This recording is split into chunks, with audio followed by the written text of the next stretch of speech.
Section 1. You will hear two flatmates, Tom and Richard, talking about their new flatmate who has just moved in the week before. First, you have some time to look at questions 1 to 6.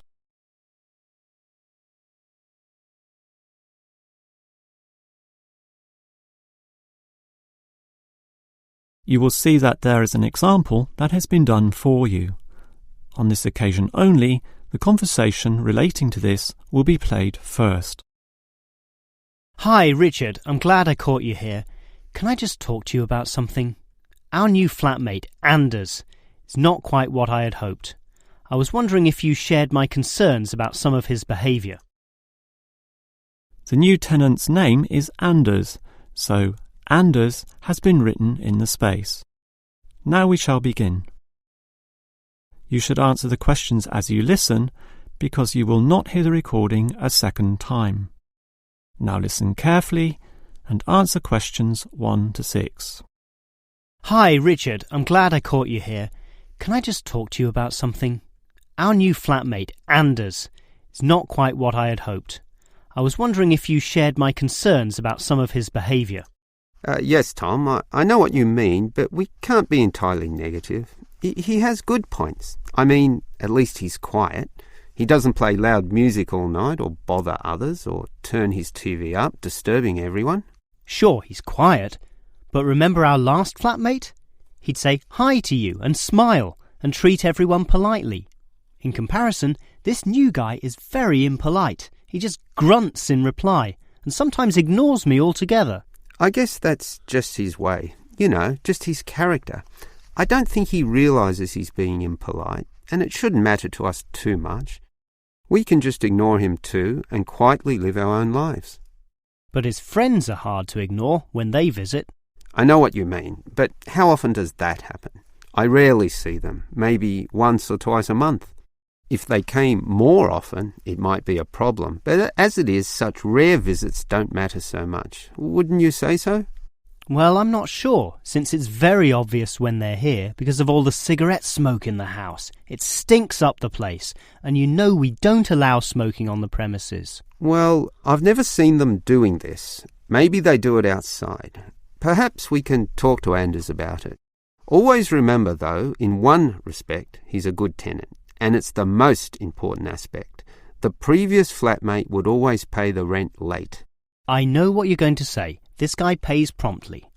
But there's more to being a good tenant than prompt payment. I mean, you need to turn off the TV, clean up your dishes, dress respectably, be polite, and so on. I guess what I'm saying is that basically you need to cooperate with the others, and this new guy fails significantly in this respect. Okay, I suppose you have a point there.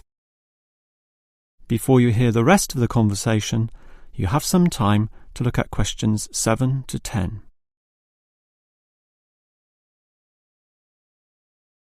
Now listen and answer questions 7 to 10. I tell you what, Tom, why don't we talk to our new flatmate, Anders, about these issues? If we throw him out, we'll have to go to all the trouble of finding another flatmate who might not necessarily be much better. So, let's give the current guy a chance. Here, I've got a piece of paper, so let's make a short list of issues to discuss with him. Get it out into the open. Sure, we'll give him one more chance.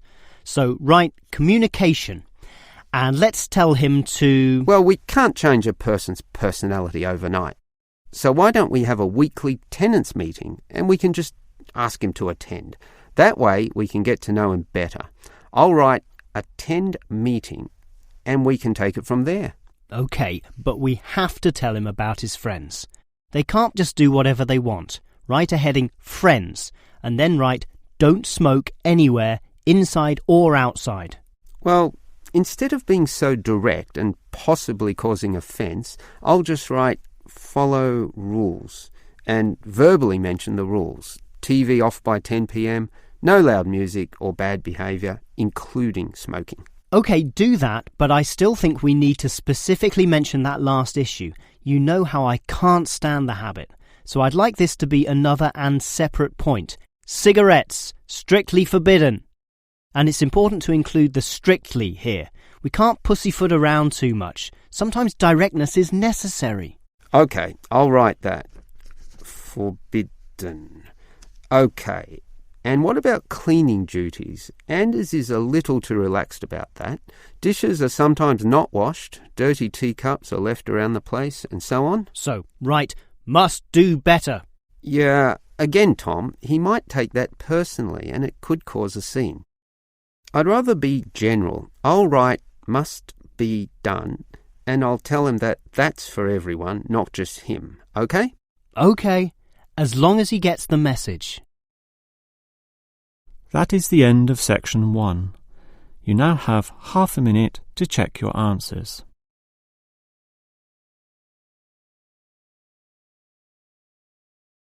Now turn to section 2. Section 2. You will hear a first aid officer talking to a group of factory workers about emergency first aid. First, you have some time to look at questions 11 to 17.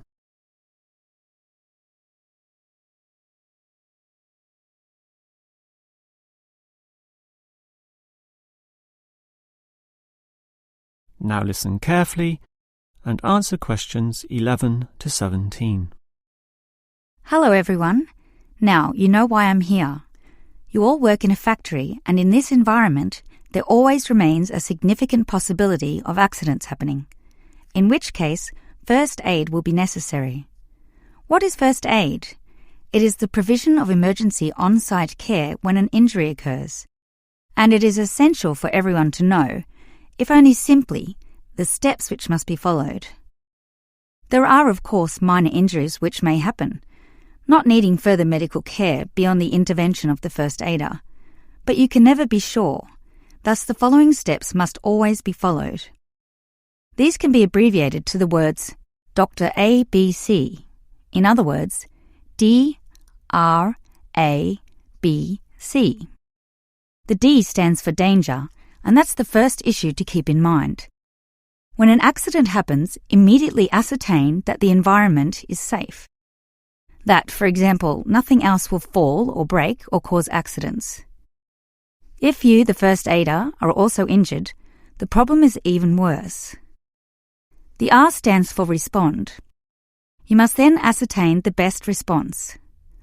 Once all the danger has been eliminated and the distress calls sent out, the appropriate action is, obviously, to help the injured party. All right, that leads to A, which stands for airway. In order to stay alive, all people need to have an open airway to allow breathing. A conscious person will automatically clear their own airway. But if unconscious, this may not happen.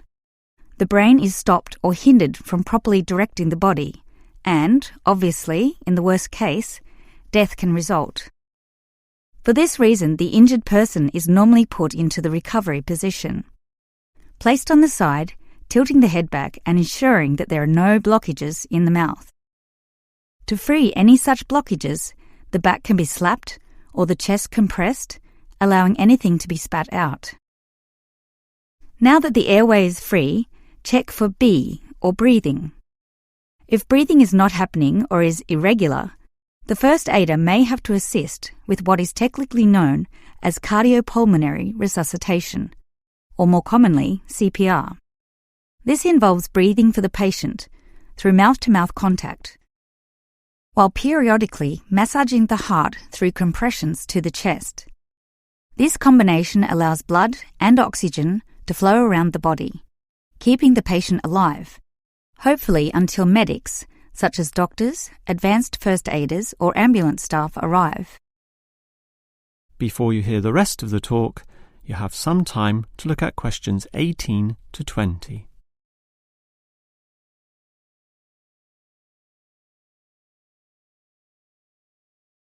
Now listen and answer questions 18 to 20. Now, it's certainly good to have knowledge of emergency first aid, but, obviously, the best situation is simply not to have accidents occur in the first place. For that, you need to be aware of safety issues, but just saying "be aware" does not usually achieve much. It is more important to have an appointed person whose job is to ensure awareness and work safety. Safety inspections would obviously be part of their job, whereby they can make sure, for example, that the first aid boxes are fully equipped. Another idea is to put posters on the walls, but, interestingly, research has proven that these tend to be ignored, becoming just part of the wallpaper, seen but not put into practice. It is much better if everyone is just instilled to not be reckless, that is, to not rush into situations without thinking about the possibility of accidents. And instilling this mindset is part of the job of the safety officer. Some other suggestions are ongoing first aid training and no accident reward or star systems. These have had some success, but nothing beats a regular meeting, say once a month, in which the subject of safety is brought to the attention of everyone, and any outstanding issues related to this are thoroughly discussed. That is the end of section 2. You now have half a minute to check your answers.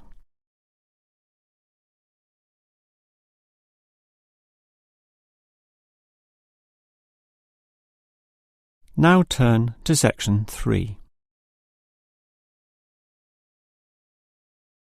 Section 3. You will hear two students, Frank and Nicole, discussing their research on university waste. First, you have some time to look at questions 21 to 25.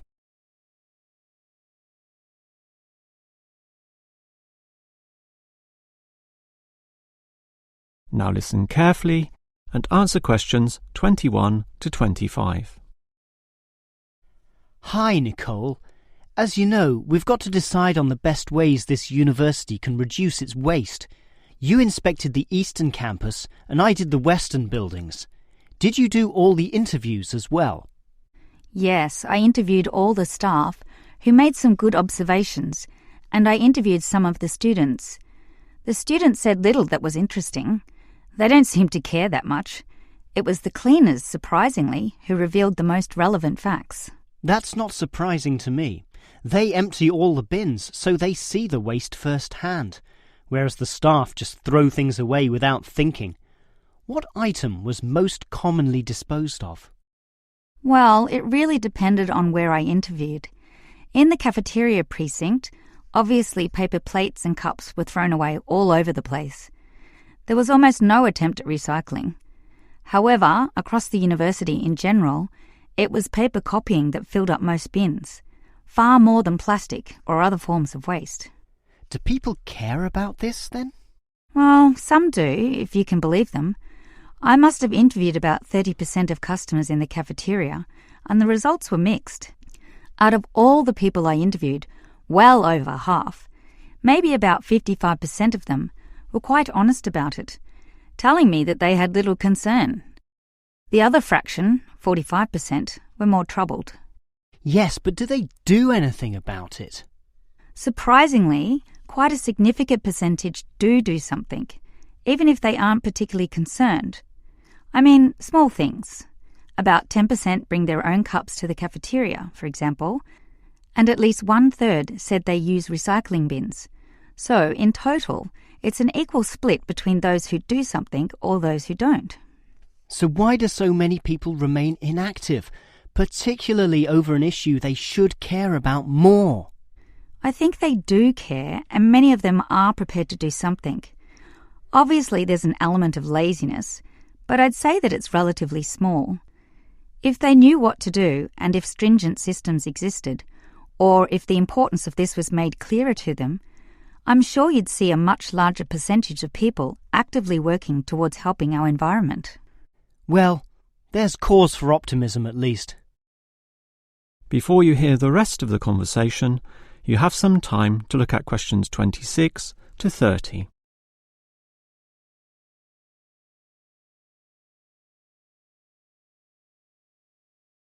Now listen and answer questions 26 to 30. Clearly then, there's a significant waste of paper here at this university, so I've worked out one practical suggestion which could help reduce it, specifically the waste from the excess photocopying. Let me hear it then. Obviously, for a start, we've got to ensure that people, including the staff, without exception, copy both sides of a page. We can't tolerate single-sided copying. It's just far too wasteful. Absolutely. Just more trees being chopped down. But as people are doing copying, there may be adjustments and practice copying, producing single-sided copies or blank pages not wanted and not intended for use. These need to be deposited into a tray for intended recycling. You know, for recopying onto the blank side of the page. But people don't usually do that. I'm afraid it's just human nature. No matter how unimportant the copying is, they prefer to use fresh paper. Yeah, I agree with you, which is why you need to display these papers right in front of everyone with a clear sign, "Please reuse," to make it easy for them to do so. They still won't do it. I know. That's why you take some of these papers and regularly stack them inside the copier in a special tray once a day, say in the morning. Well, that's getting better, making it easier for them to use the paper. But still, I'm afraid many won't. That's why you allow everyone to select this tray when copying. You distribute numbers or codes to every person, giving them special access to this recycling tray. Every time they use papers from this, it's tallied up to their account. I know I'm sounding a bit negative, or even cynical here, but why should they bother using that tray? Because the person who does the most copying from this recycling tray gets, say, a cinema pass or lottery ticket or some other sort of reward. Ah, right. Now that's a system which might just work. Let's trial it in the office and see what happens. That is the end of section 3. You now have half a minute to check your answers.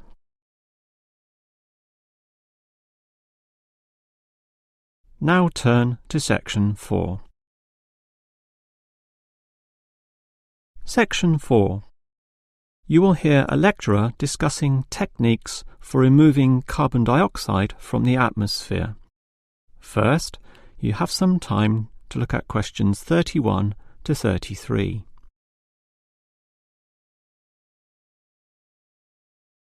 Now listen carefully and answer questions 31 to 33.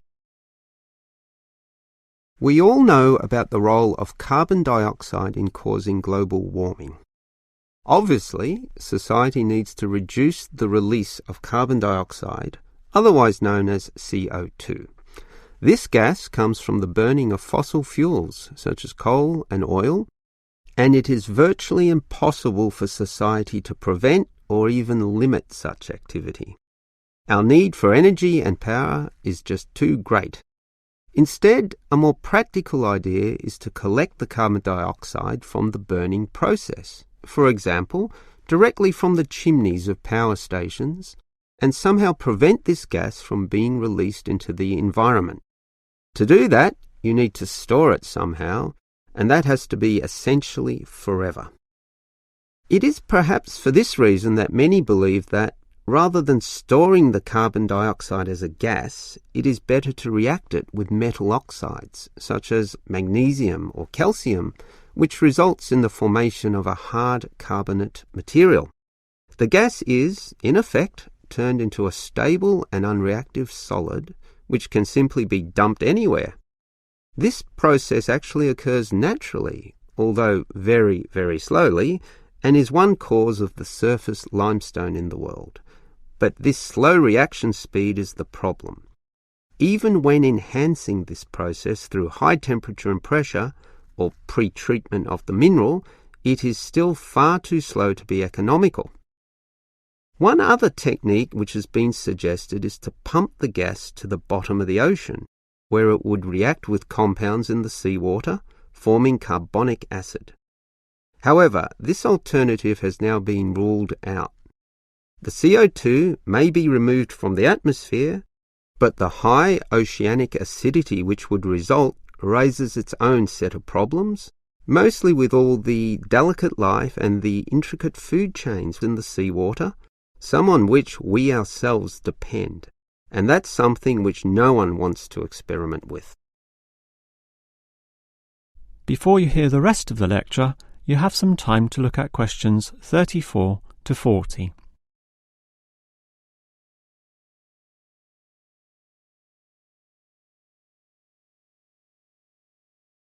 Now listen and answer questions 34 to 40. Perhaps because of the lack of alternatives, the most commonly discussed solution to the problem of disposing of carbon dioxide is to pump the gas underground, a technique known as geosequestration. In this system, the CO2, for example, could be pumped into underground pockets within depleted oil wells or disused coal tunnels. This carries, however, three serious disadvantages, namely the risk of leaks, the considerable costs involved, and finally the unproven effectiveness. Let us look at those three disadvantages in detail. Firstly, there is the risk of leaks. Although the gas would be deep and sealed over by masses of rock and earth, the huge pressures in these spaces would turn the gas into a liquid state, capable of moving through rock fissures or faults. This could allow the gas to eventually be released to the surface. Since CO2 is heavier than air, and thus pushes oxygen aside, such leaks could result in the suffocation of thousands or tens of thousands of people, certainly not a consequence to be taken lightly. Natural CO2 leakage from volcanic buildup has already witnessed such deadly events. The other problem of geosequestration is the cost. The time and effort spent on materials and construction, primarily the pipework through which the gas would travel, does not come cheaply.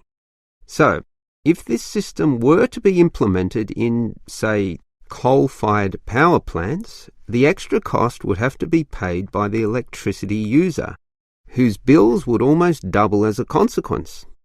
Few people are prepared to pay this much simply to make a small dent on the effects of global warming. And this leads to the final problem. The most basic question is whether geosequestration actually reduces global warming. The problem here is that the energy needed to create and drive the sequestration process would require approximately a quarter of a coal-fired electricity plant's output. In other words, the plant would have to burn 1/4 more of its coal just to account for the sequestration of the carbon dioxide. And with coal producing other noxious pollutants, such as sulfur, ash, and heavy metals, the environment is hardly benefited at all. Nevertheless, there are many active experimental efforts underway, primarily in oil production sites. These are small, but intensively monitored and analysed. All we can say now is that the jury is still out on whether underground carbon storage will one day be feasible. That is the end of section 4. You now have half a minute to check your answers.